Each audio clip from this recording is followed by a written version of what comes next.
Previous जो हमारा video था या जो क्लास था, ये एप्लीकेशन के बारे में चर्चा करते करते पढ़ाते पढ़ाते लाइट खत्म हो गई और पता नहीं अभी भी मेरा क्लास चल रहा है और कब लाइट खत्म हो जाए। और उतनी हमें एडिटिंग का नॉलेज नहीं है कि उसको कट करो।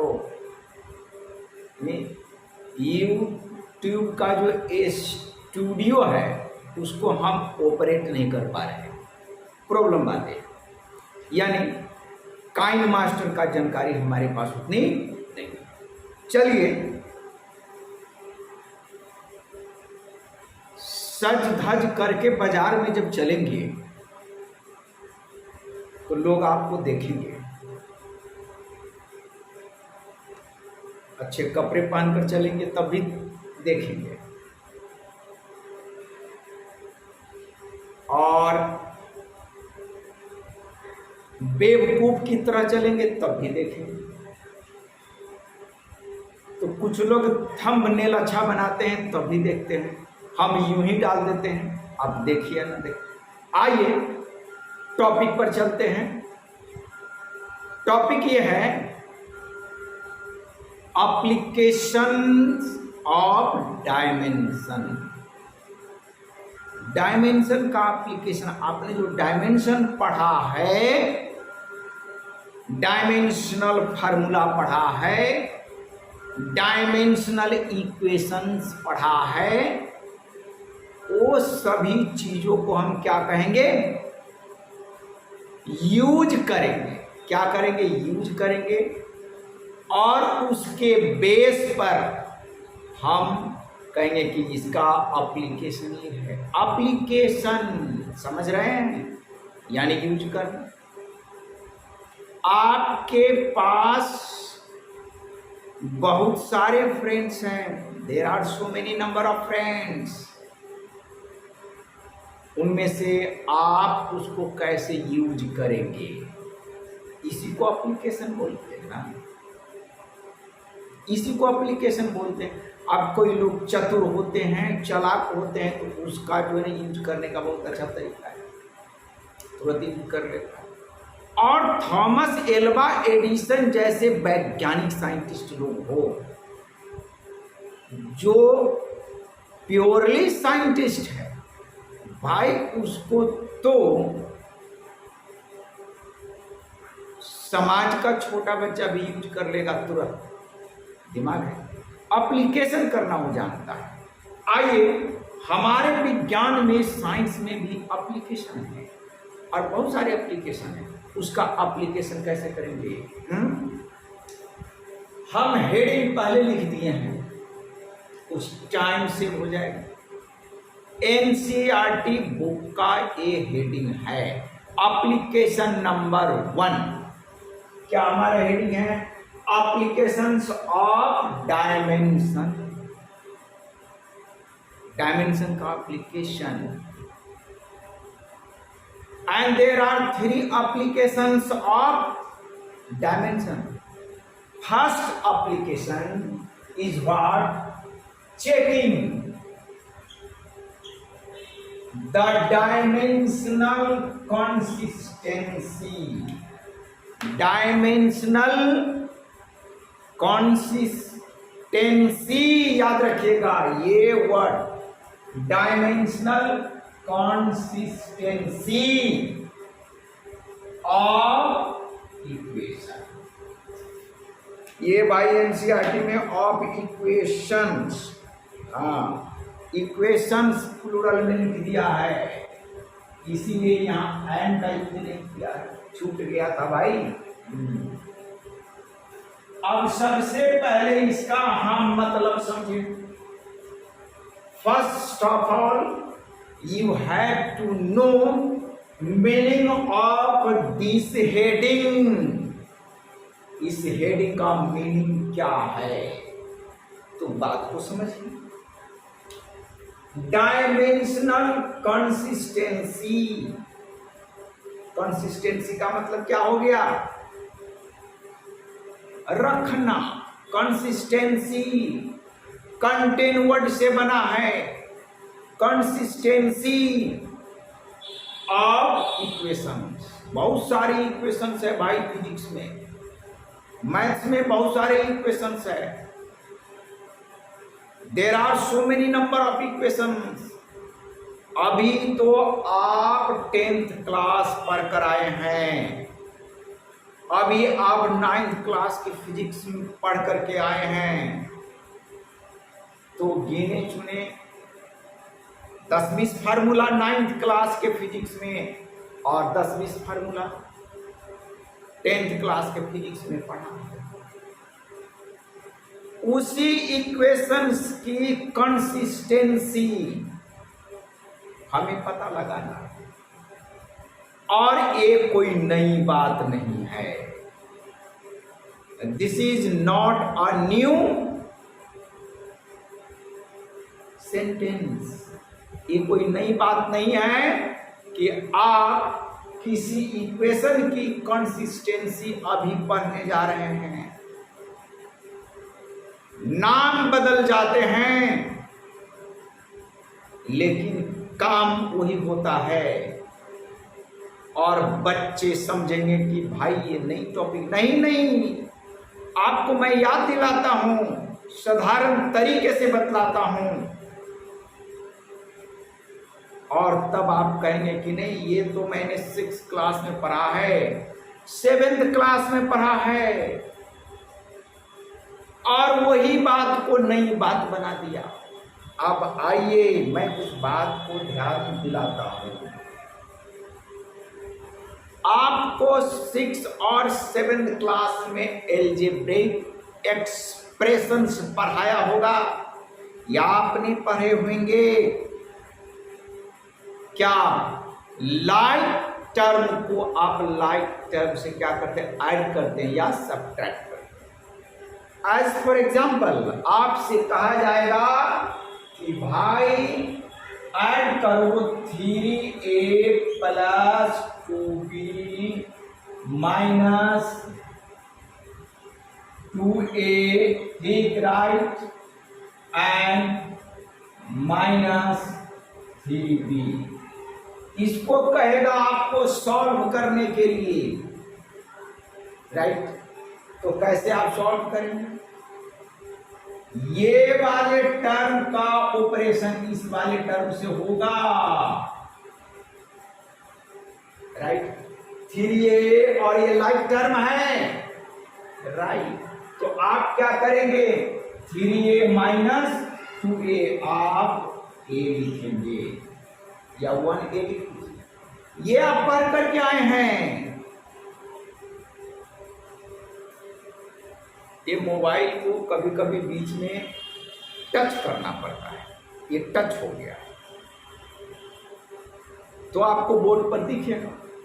अब ये वीवो की इतनी महंगी मोबाइल, ये कैमरा की सेटिंग आती नहीं, और वो सैमसंग से बनाते हैं तो मेरा ही चेहरा बहुत ब्लैक आता है। ठीक है, चलिए थोड़ा मिनिमाइज करके चलते हैं। एंड 2b - 3b क्या लिखेंगे? -b लिखेंगे। This is the answer. क्या आपने किया? लाइक टर्म ये था, और a भी क्या है? Like term. केमिस्ट्री में आगे आपको पढ़ाएंगे लाइक डिजॉल्व लाइक।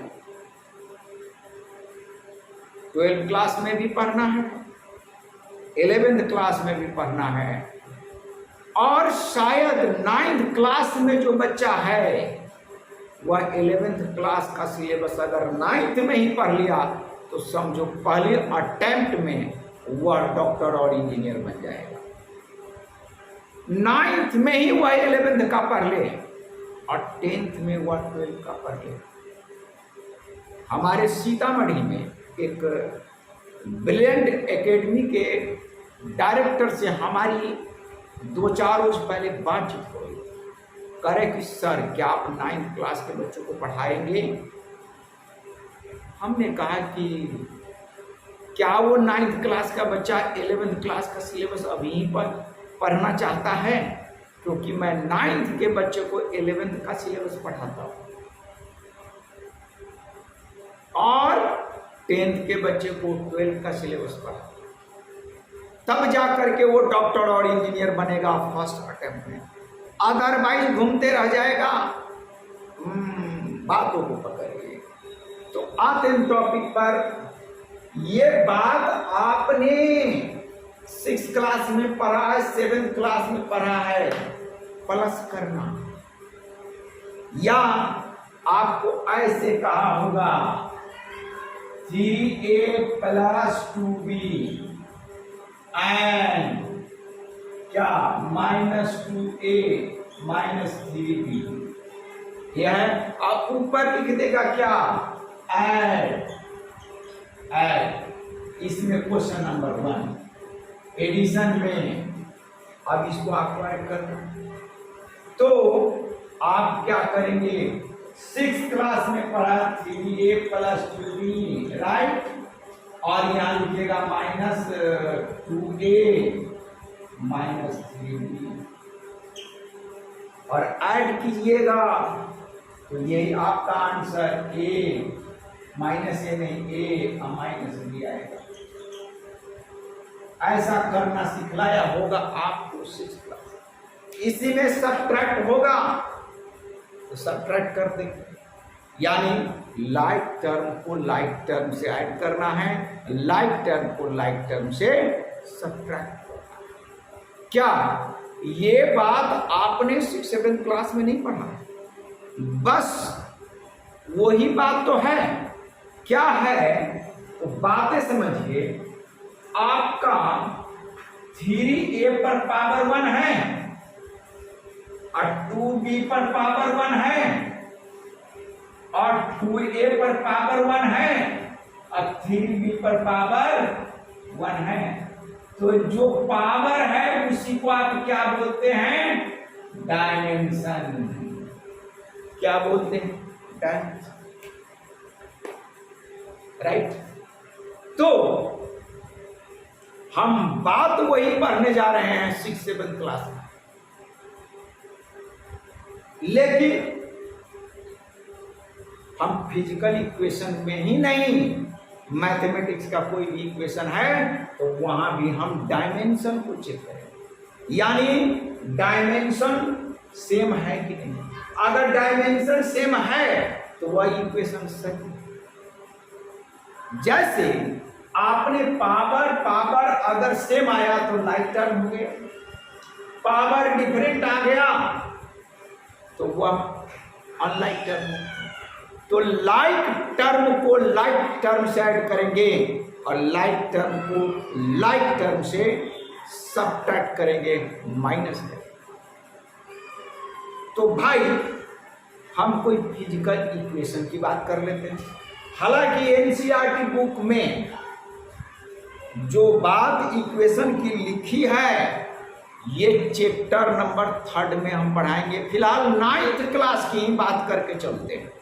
आइए थोड़ा सा हम एक इक्वेशन लिखते हैं और उस इक्वेशन की कंसिस्टेंसी यानी डायमेंशन सेम होना चाहिए। ये कह रहा है, क्या है बात उसमें? आपने चेक नहीं किया है इक्वेशन? अगर किसी इक्वेशन को आपने सोल्व कर लिया 6th क्लास 7th क्लास में, अब सपोज दैट ये आपका 3x + 5 = 2x - 10, राइट। और इसको आपने सॉल्व करके क्या निकाल लिया? x = -15 हो जाएगा। सॉल्व कीजिएगा तो अब ये भी सॉल्व करने नहीं आए तो 11th क्लास में क्या घंटा बजाएंगे? घंटी है। तो 3x - 2x, x बच गया, ये उधर जाएगा, -15 आ गया। अब ये हमें आंसर आया है तो आप इसको चेक करके बताना, यानी चेकिंग। ये इक्वेशन आपने पढ़ा है, चेक करना। तो LHS आप लिखेंगे। LHS में ये बात अगर समझ गए अगर ये बात समझ गए तो फर्स्ट एप्लीकेशन समझने में आपको कोई परेशानी नहीं।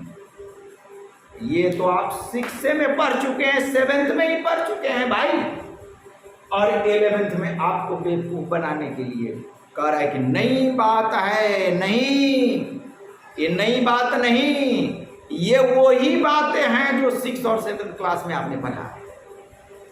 तो आपको आंसर आ गया ए, और अब हम चेक करेंगे कि आंसर सही है या गलत। ये आंसर सही है या गलत। थोड़ा सा मैं मोबाइल से भी परेशान रहता हूं। चलो आगे। एलएचएस में क्या है? ये है 3x + 5। बड़ी आराम से समझिए। अब इसमें 3 × -15 + 5 कितना हो जाएगा? -45 + 5 -40 आ गया। एलएचएस में क्या आ गया? -40। अगर आरएचएस भी -40 आता है तो इसका मतलब हमने जो यह सोल्व किया है x = -15, ये वैल्यू सही है, यानी मेरा सोल्यूशन सही है।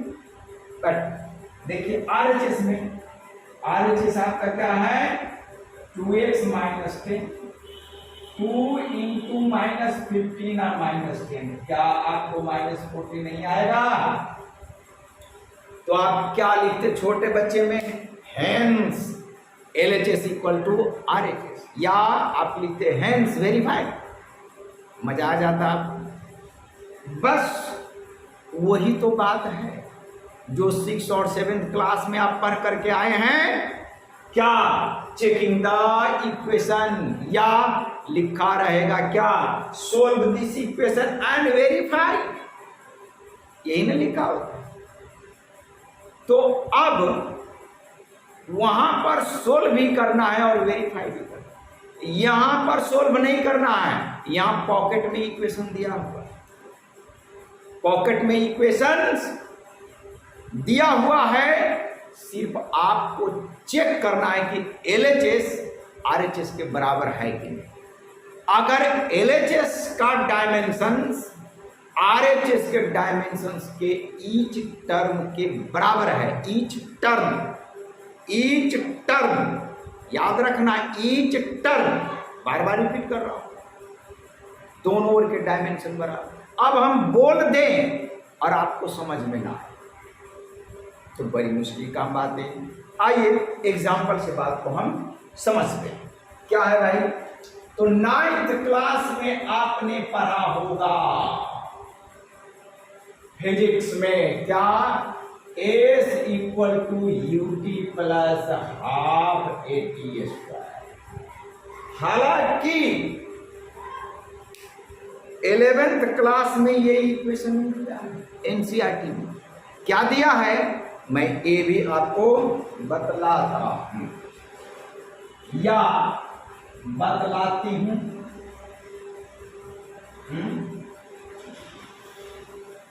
अगर मैं बोलूं कि मैं बतलाती हूं तो आपको लगेगा कि सर तो पूरा मेंटल पागल है। सर है जेंट्स, पुरुष, और बोलते हैं किसमें? लेडीज की भाषा बोलते हैं कि मैं समझाती हूं। अरे भाई मैं विज्ञान का आदमी हूं, ग्रामर से क्या लेना देना है? ग्रामर वालों ने, व्याकरण वालों ने ह्यूमन बींग्स को भी जाति में बांट दिया कि ये पुरुष है और ये स्त्री, this is male and this is female. ये तो आपके ग्रामर का योगदान है।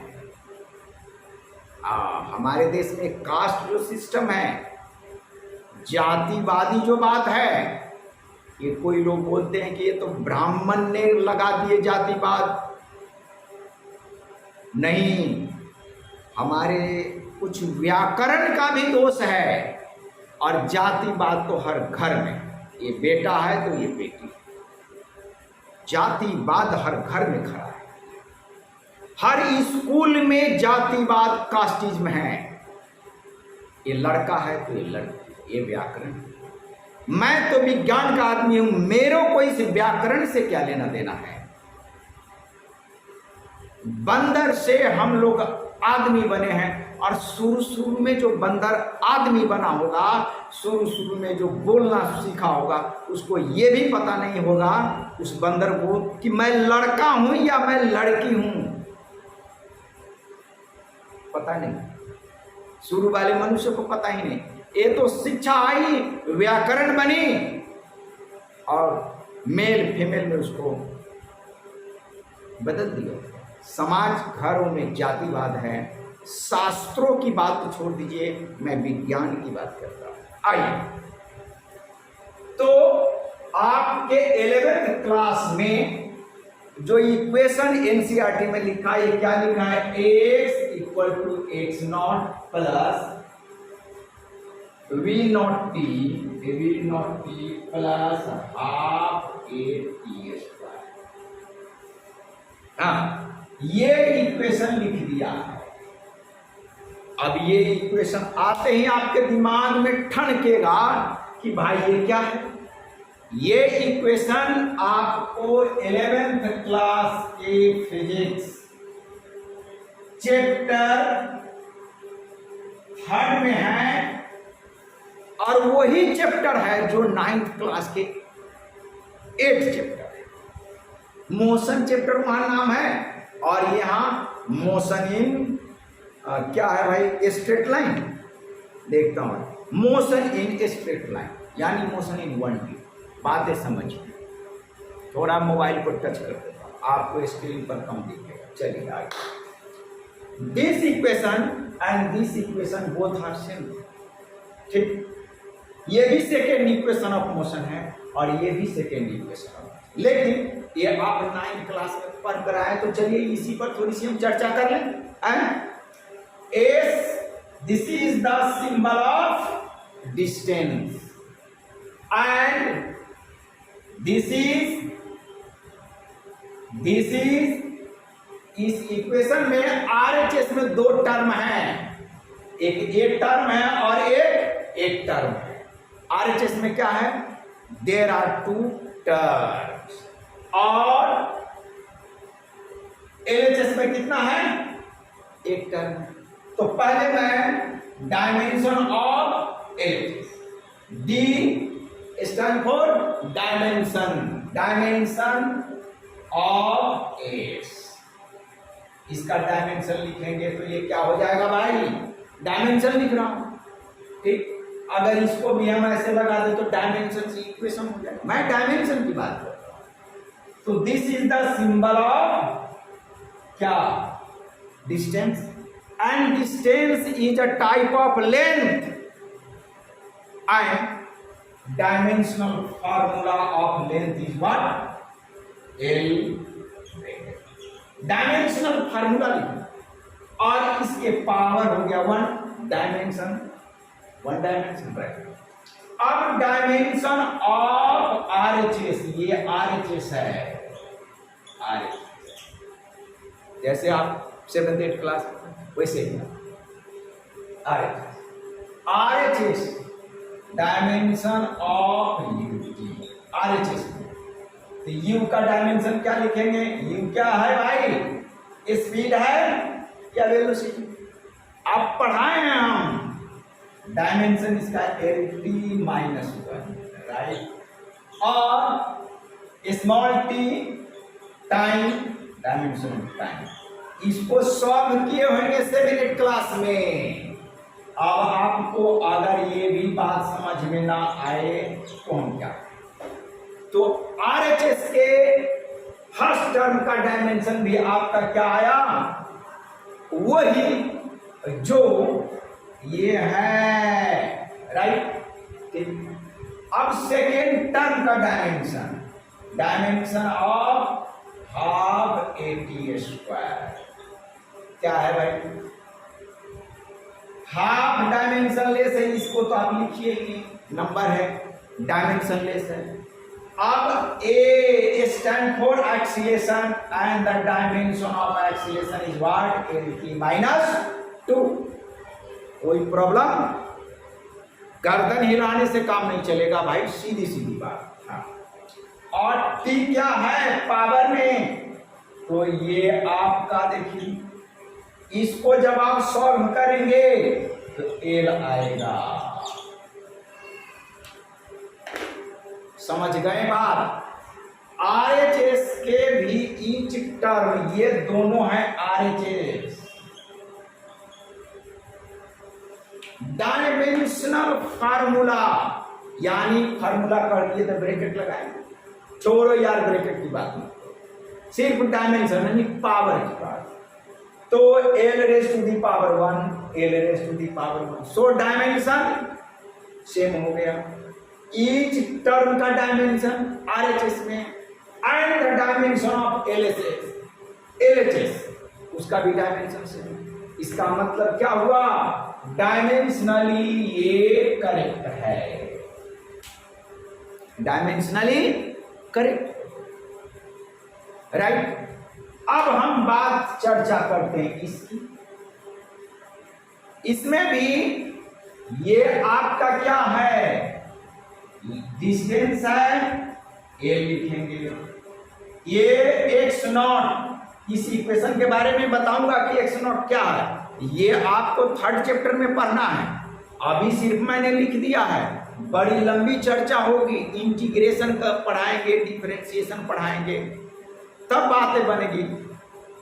अब इसका भी डायमेंशन आपका एल होगा, और जो आपने यूटी लिखा है यहां पर इनिशियल वेलोसिटी को वी नॉट लिखा है, यही ना डायमेंशन आ जाएगा।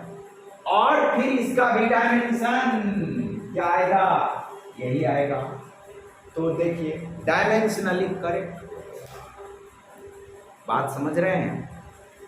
तो एक टर्म फिजिक्स में आता है, क्या आता है, the principle of homogeneity of dimension, भाई एनसीईआरटी बुक में है, इसको मैं आपको लिख करके समझाता हूं कि ये क्या है।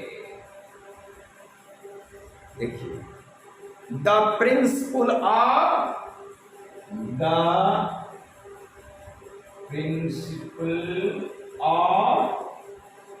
प्रिंसिपल नहीं, प्रिंसिपल ऑफ होमोजेनिटी, स्पेलिंग देख लेता हूं भाई, GENEITY,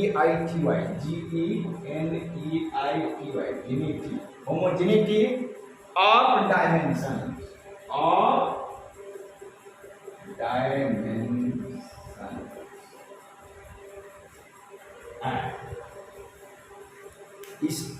इस वर्ड से भी आप घबरा जाइएगा।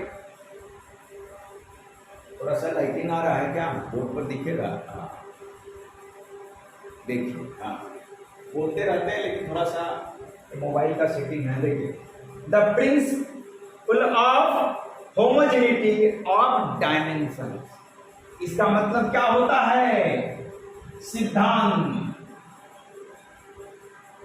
सिद्धांत हिंदी में। होमोजेनिटी वर्ड आपने 10th क्लास में पढ़ा होगा, homologous organ, homo mean same, homologous organ bio में पढ़े होंगे। और आप केमिस्ट्री में भी कार्बन एंड इट्स कंपाउंड में होमोलोगस सीरीज पढ़ा है। तो होमो का मतलब same, right, homogeneity of dimension, उसी से जेनिटी से बना हुआ है डायमेंशन, यानी डायमेंशन का सेम होना, डायमेंशंस का सेम होना क्या कहलाता है, principle of homogeneity of dimension, right, कोई प्रॉब्लम नहीं। तो भाई डायमेंशंस का सेम होना, यानी जो इक्वेशन आपके पास है, either second equation of motion, कोई भी फिजिक्स का इक्वेशन, v = u + at ले लो भाई, v square equal to u square plus 2as ले लो, राइट, या ए इक्वल टू एम ले लो, या वर्ग इक्वल टू आप लिखते एफ एस कॉस थीटा, कुछ भी आप ले लीजिए, यानी कोई भी फिजिक्स का इक्वेशन ले लीजिए आप, राइट।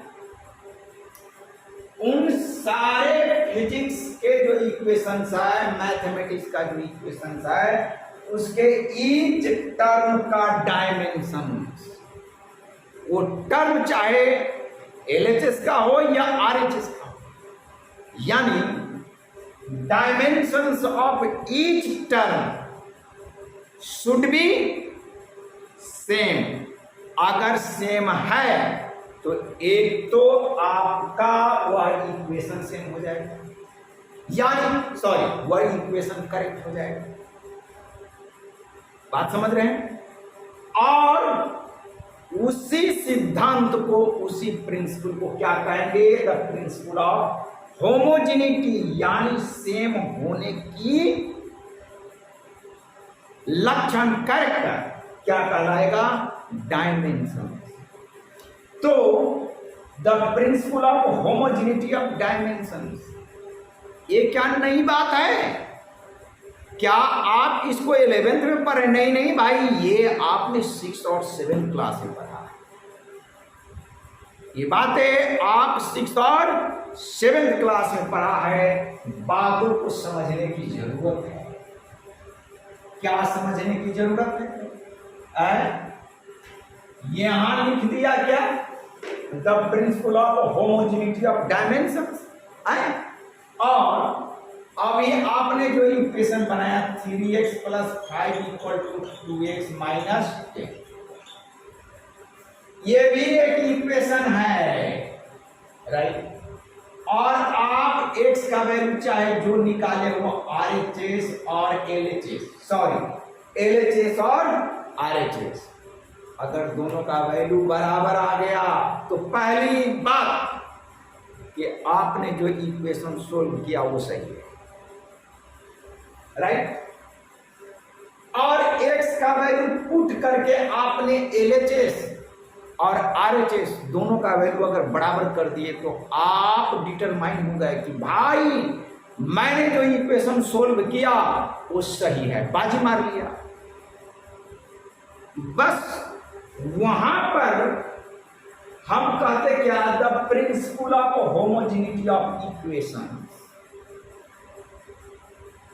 अगर ये बात कहूं और 6th क्लास 7th क्लास में ये बात लिख करके पढ़ाए गए होते मैथमेटिक्स में डायमेंशंस के बदले इक्वेशन करके, तो शायद 11th क्लास में आपको कोई परेशानी नहीं होती। लेकिन याद कीजिए 6th और 7th क्लास में क्या पढ़ाए जाते हैं? सोल्व, यानी इस इक्वेशन को सोल्व कीजिए एंड वेरीफाई,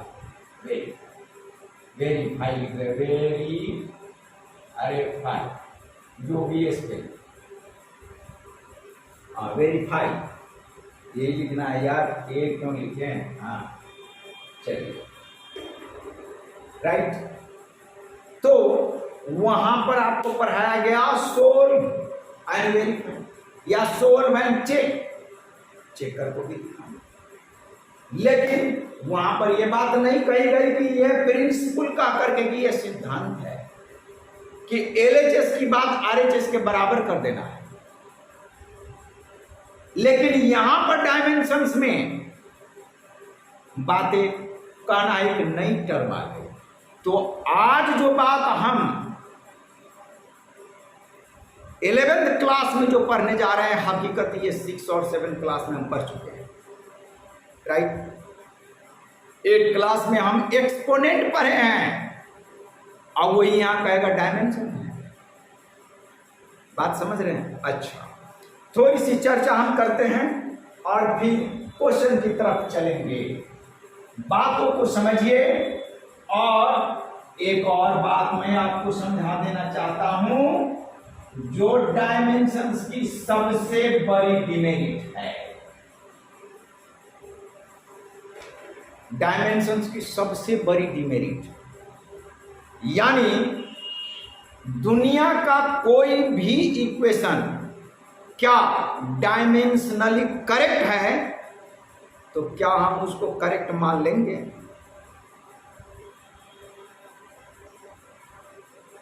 वो करेक्ट हो भी सकता है और नहीं भी हो सकता है।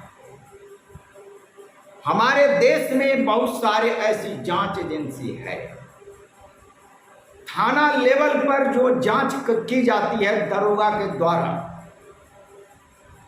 कभी कभी संदेह के घेरे में आती है और जब उसकी जांच सीबीआई से होती है तो बातें कुछ और निकल करके आती है।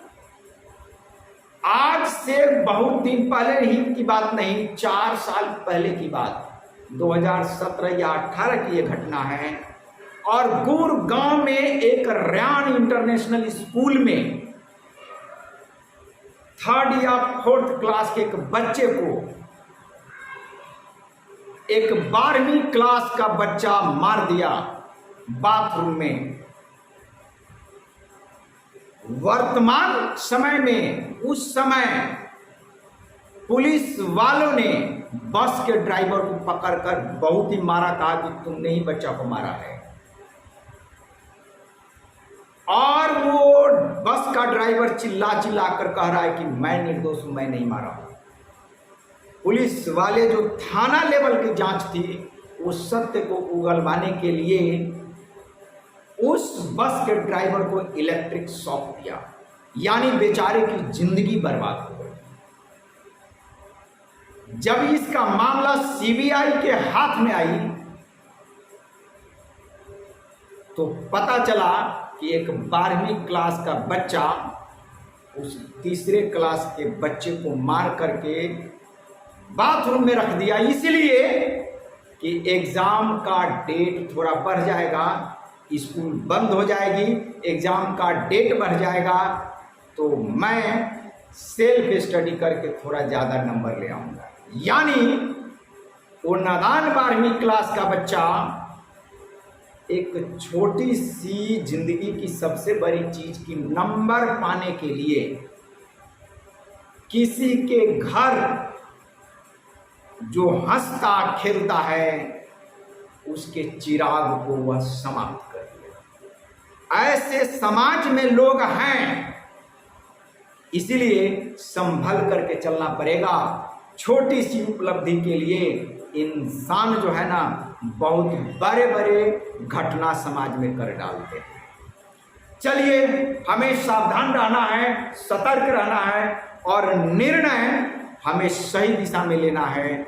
समाज का लोग सही दिशा में निर्णय नहीं ले पाते हैं, लेकिन मैं विज्ञान का आदमी हूं, हम सत्य को खोजते हैं कि सत्य है क्या। आइए हम इसलिए कुछ बात चर्चा किए हैं कि हम उसी इक्वेशन को लिखते हैं, S3S equal to 5ut plus 3/2at²। ये जो इक्वेशन आपके सामने है ये भी आपका लगेगा कि सेकेंड इक्वेशन ऑफ मोशन का है, second equation of motion, right. इसके भी डायमेंशन निकालिएगा तो LHS में डायमेंशन 3 तो डायमेंशन लेस है तो ओनली आप लिखेंगे क्या, राइट।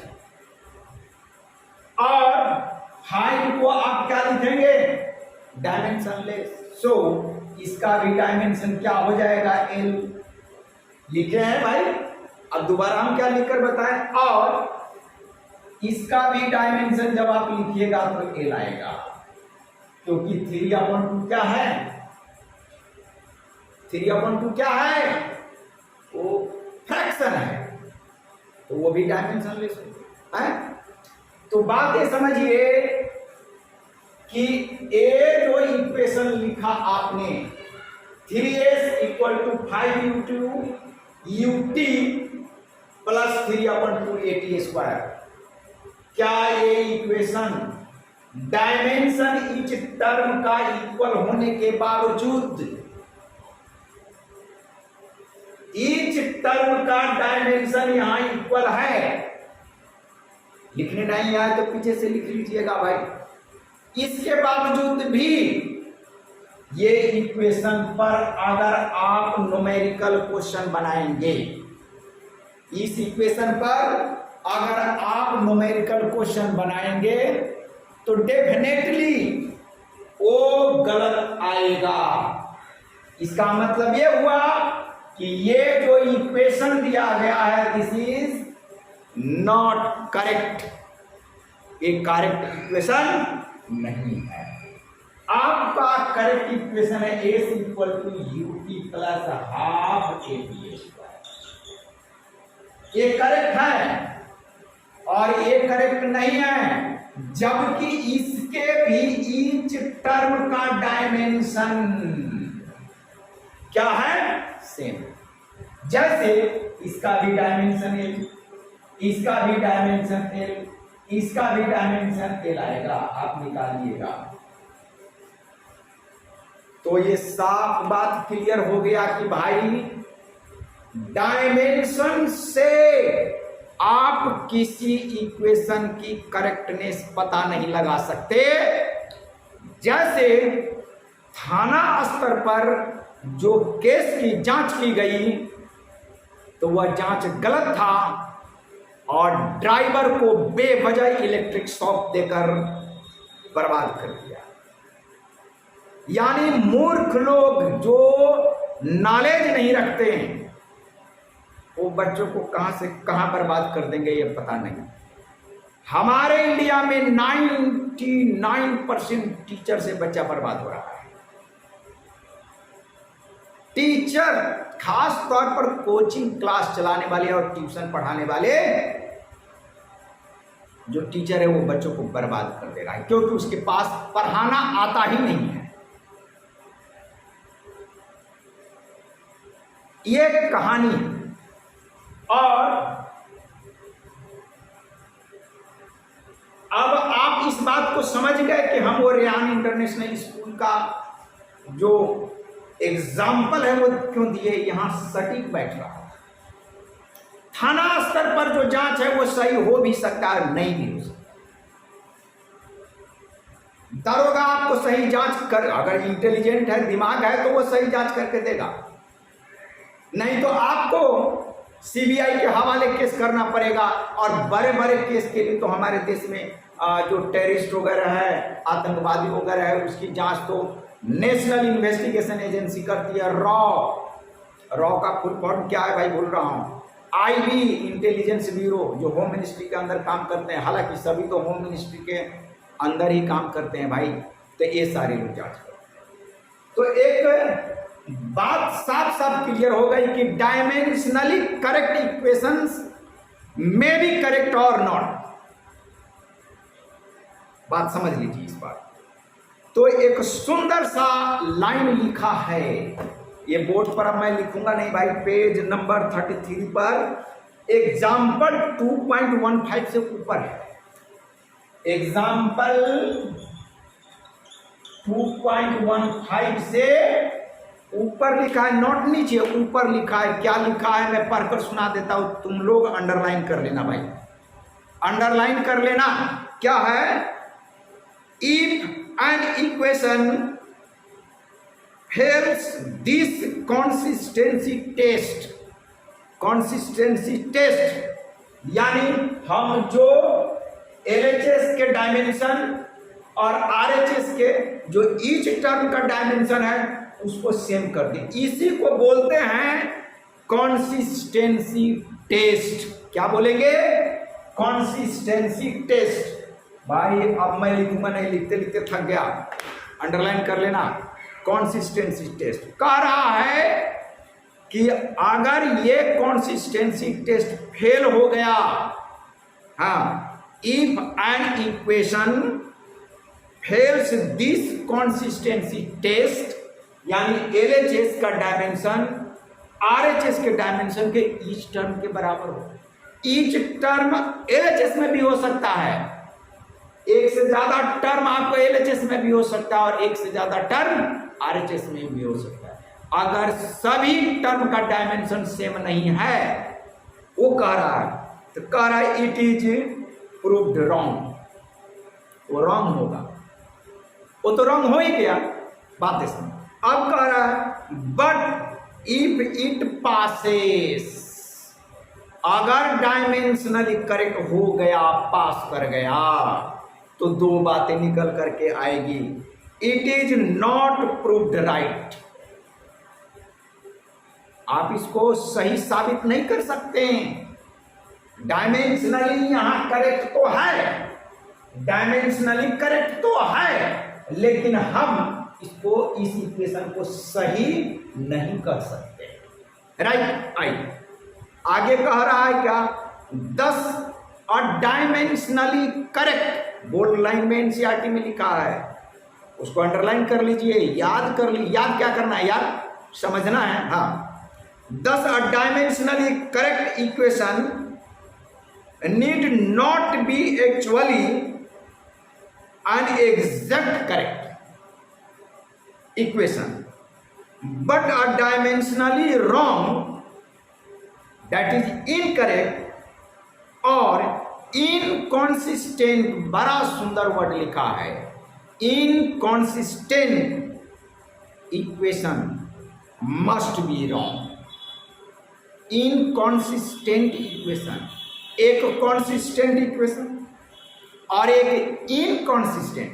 कॉन्सिस्टेंट का मतलब वो रखता है डायमेंशन, और एक इनकॉन्सिस्टेंट इक्वेशन का मतलब कि वो डायमेंशनली करेक्ट नहीं। ये बड़ी ही सुंदर लाइन है, और ये इंजीनियरिंग और मेडिकल के ऑब्जेक्टिव क्वेश्चन जब बनाए जाते हैं तो बड़े ही सुंदर इसका ऑप्शन आता है। आज का टॉपिक हमारा था checking the dimensional consistency of equation. Equation plural में लिखा है, ठीक, राइट। और इस एनसीईआरटी बुक में जो वर्ड है उसको आप पढ़िएगा, वर्डिंग मस्ट बी, एक एक लाइन, और लास्ट में जो बोल्ड लाइन में एनसीईआरटी लिखा है उसको आप अंडरलाइन कर लीजिएगा। अब इस टॉपिक पर हम debate and discussion with example of NCERT book करेंगे, और इसके बाद नेक्स्ट एप्लीकेशन पढ़ाएंगे। तब तक के लिए आप इस टॉपिक पर ध्यान से थिंकिंग करते रहेंगे, और ओवर थिंकिंग मत कीजिए, कम से कम थिंकिंग जरूर कीजिए। धन्यवाद।